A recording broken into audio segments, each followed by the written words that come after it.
Okay, Idol, good morning. Ako na si John Kapuyan, Senior as Mr. Win sa radyo, taga Davao City, usa ka black timer sa radyo. Nagpalit ang mga bayad tag airtime. Munang na ako'y membership, munang na ako'y bayad re. So I hope na inyo ang nasabtan. No? Dili libre ang akong numero.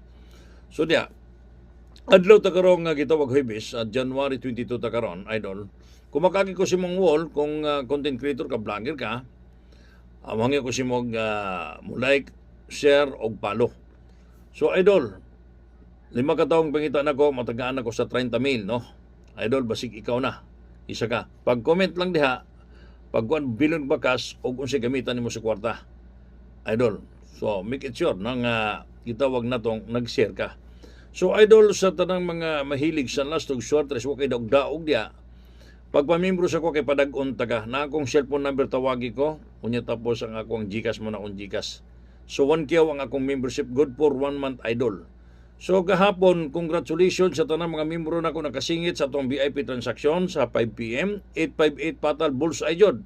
Wala man tayo swerte sa 2 p.m. Wala tayo swerte kagabi pero nakadaog na po na nakabalo sa ko. So karon natay panigunda karon sa 2 p.m. o 5 p.m. Idol o sa 9 p.m. ha. Apil karon. Kung ikaw membro ka, papilon ta ka. Apil og siguro karon padid ka magmahay. O sa pagipaabot mo. Muna itong maintain yapon Idol. O mo na nga ito ang swerte regalo karong adlaw.